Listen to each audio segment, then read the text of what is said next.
الحمد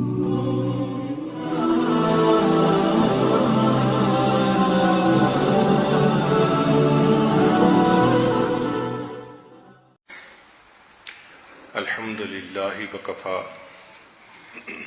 وسلام علی عبادہ الذین اصطفى اما بعد اعوذ باللہ من الشیطان الرجیم بسم اللہ الرحمن الرحیم یہب لمن یشاء اناثا ویہب لمن یشاء الذکور سبحان ربک رب العزۃ عما یصفون وسلام علی المرسلین والحمد للہ رب العالمین اللہم صل علی سیدنا محمد وعلی آل سیدنا محمد وبارک وسلم۔ رمضان مبارک کے مستورات کے بیان کے لیے ہم کافی عرصہ فکر مند رہے کہ کون سے عنوانات سلیکٹ کیے جائیں۔ پھر دل میں خیال آیا کہ عورت کی زندگی کے مختلف سٹیجز ہیں، تو اس کو سمجھایا جائے کہ ہر سٹیج پر وہ ایک بہترین عورت کیسے بن سکتی ہے۔ مثلا بہترین بیٹی کیسے بن سکتی ہے، بہترین شاگردہ کیسے بن سکتی ہے، پھر شادی کے بعد بہترین بیوی کیسے بن سکتی ہے، پھر بہترین بہو کیسے بن سکتی ہے، بہترین ماں کیسے بن سکتی ہے، بہترین ساس کیسے بن سکتی ہے، اور اللہ کی بہترین بندی کیسے بن سکتی ہے۔ یعنی زندگی میں جو جو انسان کے مراحل آتے ہیں اس میں اس کو یہ رہبری دی جائے، گائیڈنس دی جائے کہ وہ اپنی زندگی کو بہترین کیسے بنا سکتی ہے۔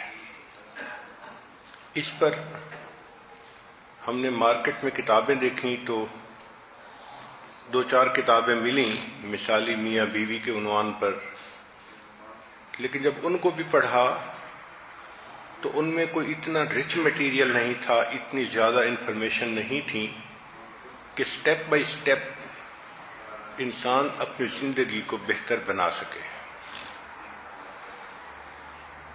ان عنوانات کے مٹیریل کو سرچ کرنے میں ہمیں کافی محنت کرنی پڑی۔ ہم نے اس کو دینی نقطہ نظر سے بھی چھانا، اور پھر ماڈرن سائنٹیفک ریسرچ میں جو اس وقت لوگوں نے اس کے متعلق کچھ اصول وضع کر لیے ہیں ان کو بھی ڈھونڈا۔ چنانچہ جب بھی بیان میں یہ کہا جائے گا کہ ریسرچ سے یہ بات ثابت ہے، تو اس سے مراد ہارورڈ یونیورسٹی کی research, university of Michigan, university of California یا نیو یارک یونیورسٹی یا پینسلوینیا، یعنی دنیا کی بہترین یونیورسٹیوں کی جو ریسرچ ہے وہ بتائی جائے گی۔ امید ہے کہ خواتین ان باتوں کو دل کے کانوں سے سنیں گی اور اس سے فائدہ اٹھانے کی کوشش کریں گی۔ پھر دل میں خیال آیا کہ جس طرح عورتوں کو رہبری کی ضرورت ہے، مردوں کو بھی تو ہے، لہذا اس دفعہ بیانات کی ترتیب ایسے رہے گی کہ دن میں عورتوں کے سامنے مثالی بیٹی کے عنوان پہ بات ہوگی، اور رات کو مردوں کے سامنے مثالی بیٹے کے عنوان پہ بات ہوگی۔ دن میں اگر مثالی شاگردہ کے عنوان پر بات ہوگی تو رات کو مردوں کی مجلس میں مثالی شاگرد کے عنوان پہ بات ہوگی۔ اگر دن میں بہن کے عنوان پہ بات ہوگی تو رات کو مثالی بھائی کے عنوان پہ بات ہوگی۔ دن میں مثالی بیوی کا عنوان ہوگا، رات کو مثالی خامد کا عنوان ہوگا۔ دن میں مثالی ماں کا عنوان ہوگا تو رات کو مثالی باپ کا عنوان ہوگا، تاکہ یہ مجالس جس طرح عورتوں کے لیے فائدہ مند ہوں اسی طرح مردوں کو بھی فائدہ پہنچے۔ تو خواتین کو چاہیے کہ اپنے نوجوان بچوں کو، خامدوں کو، بھائیوں کو رات کی ان مجالس میں ضرور بھیجیں، کیونکہ یہ عنوانات ایسے ہیں جن پر بہت کم گفتگو ہوتی ہے۔ اگر ہم مین آور کیلکولیٹ کریں تو سینکڑوں مین آور ایک ایک ٹاپک کے اوپر لگائے گئے، جس کے بعد یہ مواد آپ کے سامنے پیش ہوگا۔ عورت کے حقوق کے معاملے میں اگر تاریخ پر نظر ڈالی جائے تو بہت اونچ نیچ رہی ہے۔ کئی ایسے بھی معاشرے گزرے کہ جہاں انہوں نے عورت کو اتنا سر پہ چڑھایا کہ اس کی عبادت ہی شروع کر دی، اس کے بت بنا کے رکھ لیے، اور ایسا بھی وقت آیا کہ عورت کو اتنا ڈیگریڈ کیا گیا کہ اس کے وجود کو بھی برداشت نہ کیا گیا۔ چنانچہ جب نبی علیہ الصلوۃ والسلام اس دنیا میں تشریف لائے تو عربوں میں گھر میں بیٹی کا پیدا ہونا ایک بری بات سمجھی جاتی تھی۔ چنانچہ جس کے ہاں بیٹی پیدا ہوتی تھی وہ چھوٹی معصوم بچی کو زمین میں زندہ دفن کر دیا کرتے تھے۔ کتنی حیوانیت کی بات ہے کہ ایک معصوم بچی کو زندہ زمین کے اندر دفن کر دیا کرتے تھے۔ گھر میں بیٹی کے نام کو برداشت نہیں کیا جاتا تھا۔ مکہ مکرمہ کے باہر ایک قبرستان تھا جس میں ایسے بچوں کو دفن کیا جاتا تھا۔ اللہ تعالیٰ نے قرآن مجید میں بھی فرمایا وَإِذَا الْمَوْءُودَةُ سُئِلَتْ بِأَيِّ ذَنبٍ قُتِلَتْ۔ اب ایک ایسا معاشرہ جس میں بیٹی کا وجود بھی برداشت نہ کیا جا سکتا ہو، اس میں بیٹی کے حقوق کی بات کرنا یا بیٹی سے محبت پیار سے پیش آنے کی بات کرنا ایک بہت مشکل کام تھا، مگر اللہ تعالیٰ کے پیارے حبیب صلی اللہ علیہ وسلم نے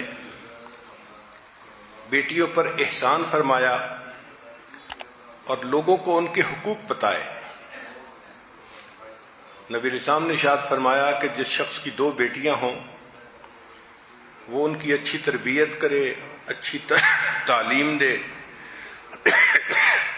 اور پھر جوان ہونے پر اس کی شادی کر دے تو یہ بندہ جنت میں میرے ساتھ اس طرح اکٹھا ہوگا جیسے ہاتھ کی 2 انگلیاں ایک دوسرے کے ساتھ اکٹھی ہوتی ہیں۔ یہ بیٹی کو عزت اللہ کے حبیب صلی اللہ علیہ وسلم نے دلوائی۔ چنانچہ نبی علیہ السلام نے ارشاد فرمایا کہ باپ کو چاہیے کہ اپنی بیٹیوں کے ساتھ زیادہ نرمی سے پیش آئے، زیادہ محبت سے پیش آئے، ان کے ساتھ انٹریکٹ کرنے میں محبت کو، نرمی کو مقدم رکھے۔ بلکہ اگر ایک باپ گھر کوئی چیز لائے، اس کا بیٹا بھی ہو اور بیٹی بھی ہو، تو اس کو چاہیے کہ وہ بیٹی کو چیز پہلے دے، اس عزت کی وجہ سے جو اللہ نے بیٹی کو عطا فرمائی ہے۔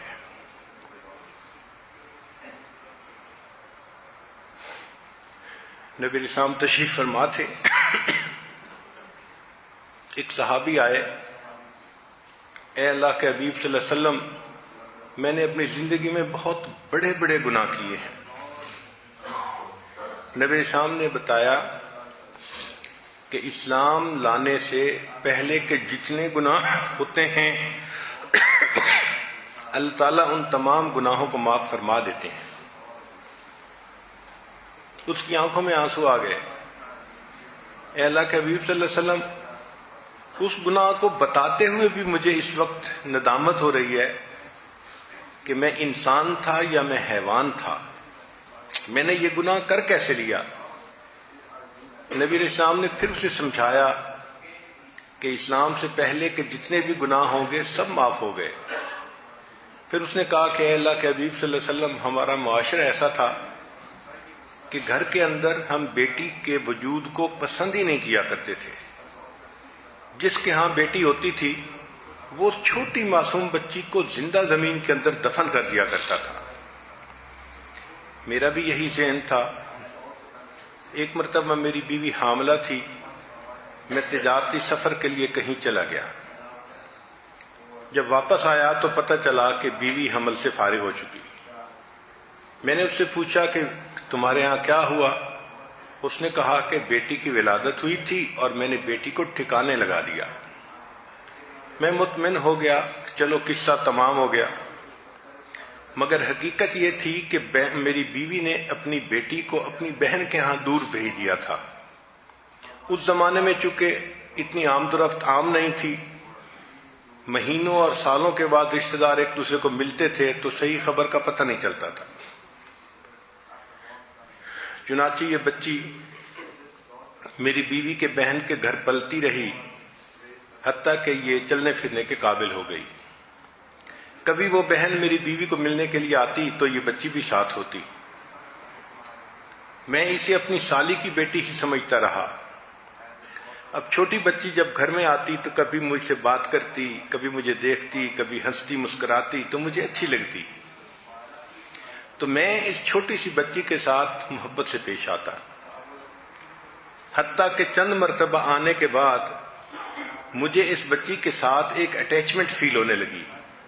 وہ میرے ساتھ محبت کا اظہار کرتی، میں اسے اپنی گود میں بٹھاتا، اس سے کھیلتا، اس سے بات چیت کرتا۔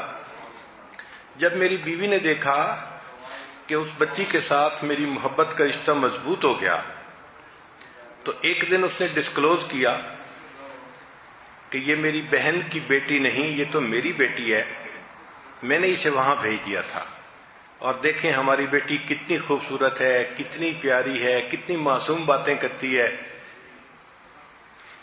میں نے بیوی کی بات تو سن لی، لیکن میرے اندر جو ایک حیوانیت تھی وہ بیدار ہو گئی، اور میں نے دل میں فیصلہ کر دیا کہ میں اس لڑکی کو زندہ دفن کر دوں گا۔ فرماتے ہیں کہ کچھ دنوں کے بعد میں نے اپنی بیوی کو کہا کہ مجھے ایک کام جانا ہے اور میں بچی کو ساتھ لے جاؤں گا۔ اس نے کہا بہت اچھا، لے جاؤ۔ میں نے اس چھوٹی بچی کو اپنے ساتھ لیا اور راستے میں نے ایک کدال خریدا اور شہر سے باہر جا کر ایک جگہ میں نے گڑھا کھودنا شروع کر دیا۔ میں گڑھا کھود رہا تھا اور وہ چھوٹی بچی میرے پاس کھڑی تھی۔ تھوڑی سی مٹی میرے کپڑوں پہ گری تو بچی نے اس مٹی کو جھاڑا اور مجھے کہنے لگی کہ آپ کے کپڑوں پہ مٹی پڑ رہی ہے، آپ ذرا خیال رکھیں۔ مگر اس کی ان معصوم باتوں کا میرے اوپر کوئی اثر نہیں ہوا۔ میں گڑھا کھودتا رہا، حتیٰ کہ جب میں نے گڑھا کھود لیا تو میں نے بچی کو زبردستی پکڑا اور اس گڑھے کے اندر پھینک دیا۔ پھر میں نے اس کے اوپر مٹی ڈالنے شروع کر دی۔ وہ بچی رونے لگی، اس نے مجھے پکارا، میرے بالوں میں مٹی پڑ رہی ہے، میری آنکھوں میں مٹی پڑ رہی ہے، مگر میرے اوپر ایسی حیوانیت سوار تھی کہ میں نے اس بچی کی آواز کا ذرا خیال نہ کیا اور میں مٹی ڈالتا رہا حتیٰ کہ وہ بچی زندہ دفن ہو گئی، اس کی آواز آنا بند ہو گئی۔ جب میں نے اس کو زمین میں دفن کر لیا تو میں واپس گھر آ گیا اور بیوی کو بتا دیا، تو بیوی کیا کہہ سکتی تھی؟